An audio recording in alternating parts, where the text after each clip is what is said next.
Hello academic stars, welcome back to Caltex Academic. In case you're new, my name is Julius and thank you for coming around. In today's video, we are looking at question number 6, part A. Question 6 has two parts, A and B, and I'll treat question B in a separate video. And for today, we are looking at this question, part A, that says, solve the following simultaneous equations by using elimination method, and we have these two equations down here. Now, when we have these kind of questions, for us to solve it without problem, what we have to do is to check that the letters are arranged in order. So when we check at equation number 1 and 2, these letters are not in order because we have here x and we have here y. Meanwhile, we have y and x. So in order for us to start solving, we first need to rearrange such that x corresponds and y also corresponds. So with all this said, let us get started, and we'll start with equation number 1 and we maintain it like that such that the order of the arrangement is x starting just like how equation number 1 looks like. So we have here 7y is equivalent to 106. So we can call this one to be equation number 1. Then for equation number 2, we're starting with 8x here, such that the x corresponds to x, and we have here plus y, and this must give us 82. Now, after making this arrangement, the next thing we have to do is to make sure that we eliminate either x or y, depending on which letter best suits you. And what are the conditions for somebody to make elimination? We first make sure that the letter we're eliminating, if it's like x, their coefficient must be the same. For this one, x has 12 as coefficient and 8 here. So they're not the same. And how do you make this one the same? So that is a little bit tricky.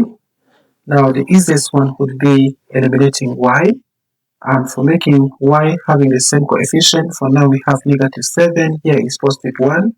We need to multiply equation 2 by 7 such that we have the same coefficient here regardless of the signs. Now the second condition here is if we decide to eliminate y and looking at the signs here they're different, then there is two things we have to recall also, that different signs we add. So for that case, when you look at this one, this is positive and negative, so we do what? We add.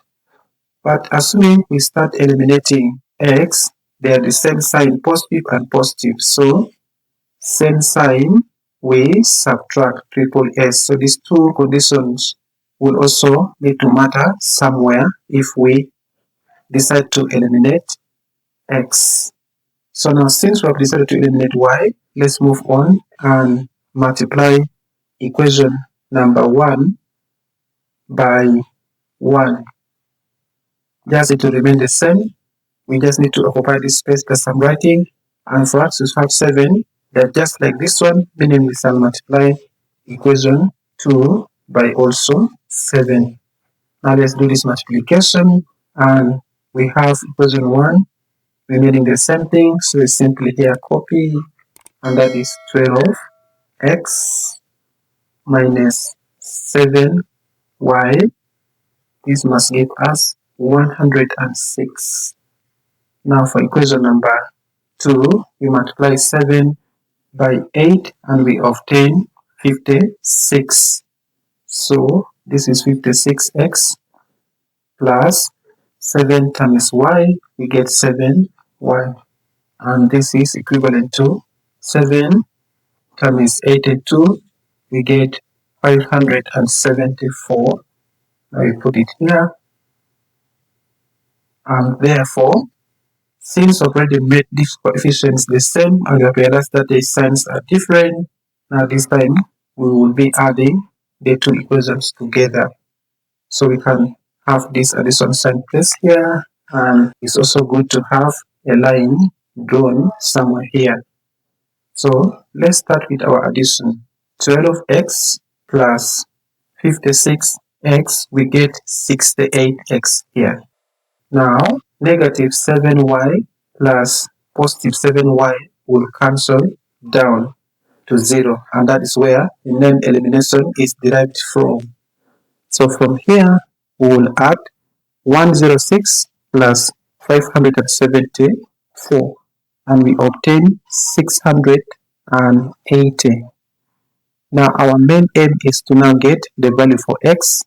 So for us to get the value for x, we need to divide both sides of this equation by 68. So let's write it here to include that step of division, such that our initial work here is not interfered with.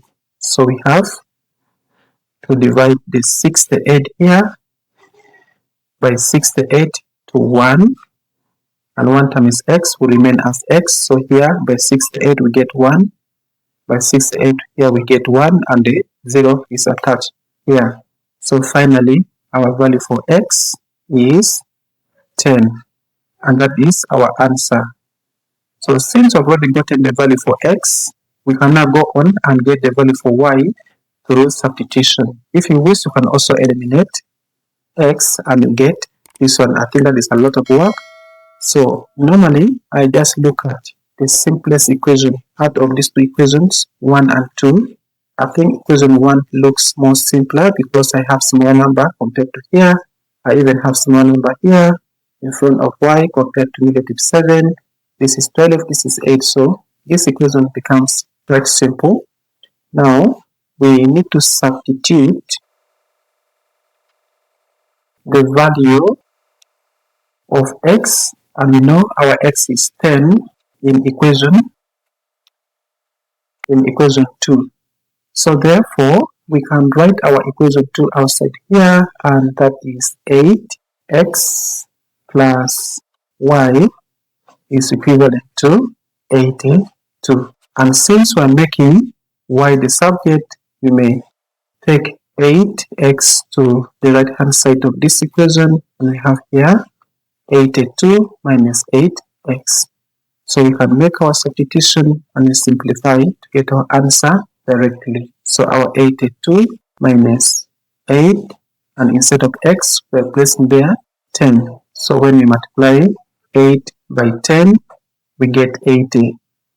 Therefore, we have here still our 82 minus 80.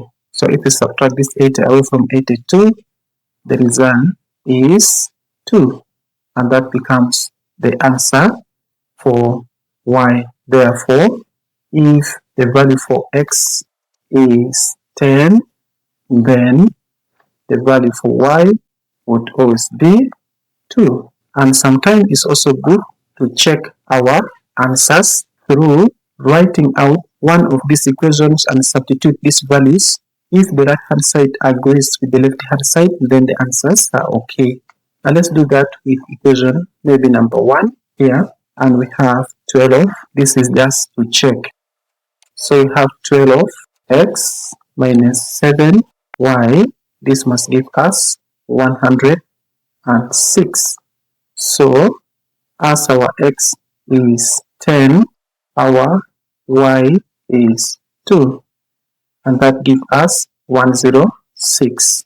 So we want to see whether for sure when we simplify this, it will also give us that. So this left hand side, when we multiply 12 by 10, we get 120. And if we multiply 7 by 2, we get 14. This must give us 106. So for that case, when we subtract 0 minus 4, it's not possible. We borrow 1 from here, and we get this one here to be 10. This one has reduced to 1. So 10 minus 4, we get 6. And here we're left with 1. And this 1 minus 1 is 0. And here we have 1 minus 0, because these are only 2 digits, so becomes what? 1. And therefore, our answer agree. The left hand side is equivalent to the right hand side. And for that case, these answers are correct. X is equal to 10 and y is equal to 10. Remember, you have to put your mind that this is not the solution, but what we have just done here is to check to make sure that our result we have just gotten here are what? Correct. If you have watched up to this time and have gotten some value from this video, you can give it a thumbs up, share this video with friends, and subscribe to the channel such that you get notification and also support my work. And with all this said, see you in part B of the question where we shall be looking at calculus, especially quotient rule and product rule. See you there and peace out.